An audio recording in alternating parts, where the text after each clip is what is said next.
Have you ever wondered why some people grow up confident and independent, while others are anxious people pleasers or struggle to make decisions? It often starts not in adulthood, not even in teenage years, but much earlier, in childhood, with the kind of parenting we receive. Because the truth is, the way we are parented becomes the way we see the world, the way we treat ourselves, and even the way we love. So today, let's talk about the 5 main parenting styles and how each one quietly shapes a person's mind, emotions, and life. 1. The authoritative parent. The balanced guide. Emma's parents were warm but firm. Her mother always said, "You can tell me anything, but be honest." When Emma brought home a bad grade, her dad didn't yell.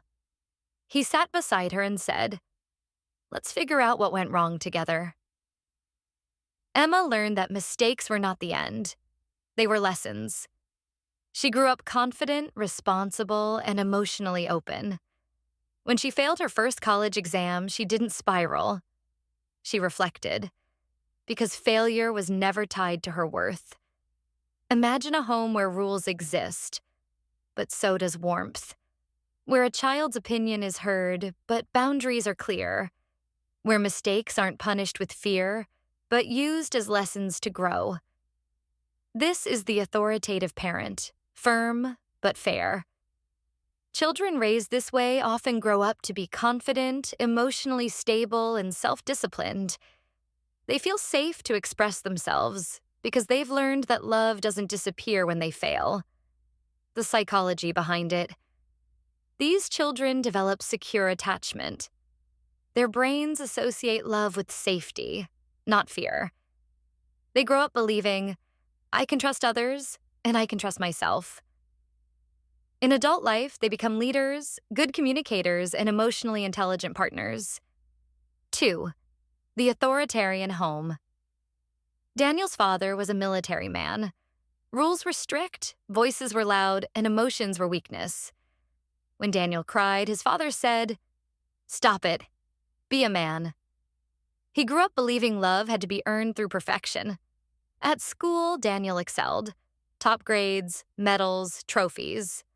But deep inside, he lived in constant fear of disappointing people. Now, as an adult, Daniel works endlessly. He's successful, but exhausted. He struggles to say no, and his heart races when someone is angry with him.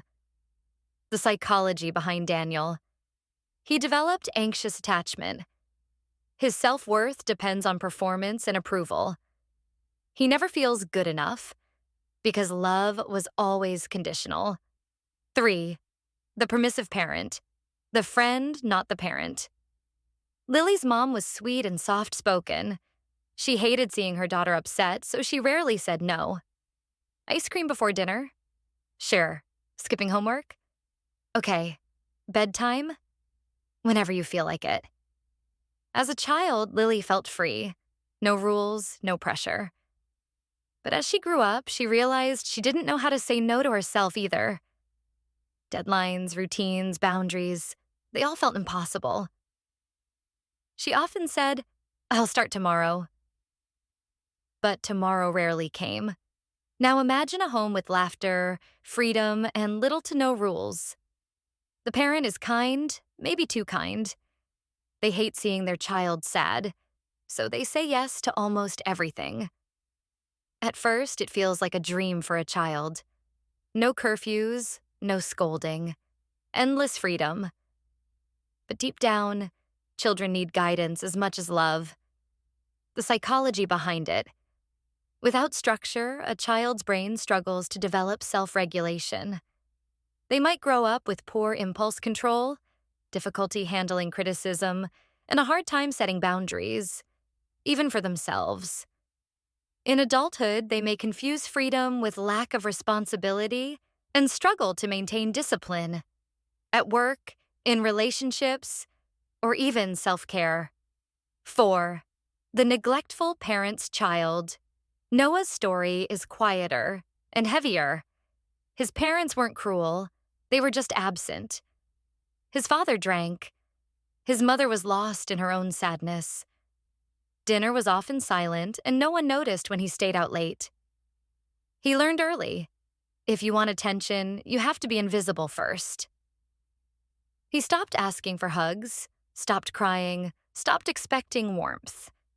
Now, as an adult, Noah is independent. Too independent. He avoids emotional closeness, and the moment someone gets too near, he pulls away.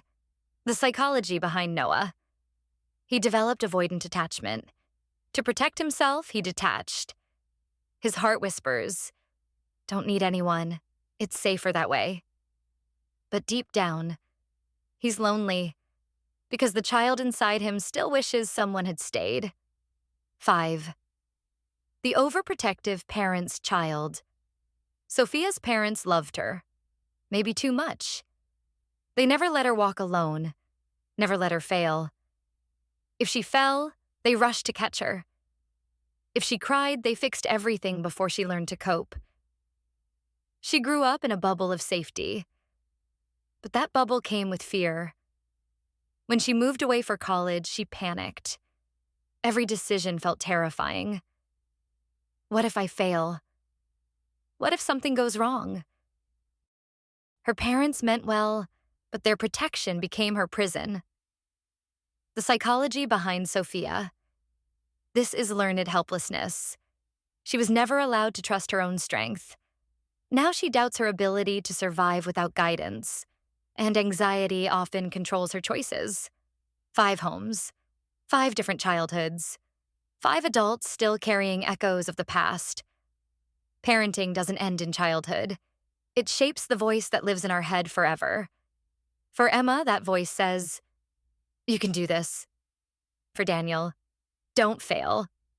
For Lily, "You'll figure it out eventually." For Noah, "Don't depend on anyone."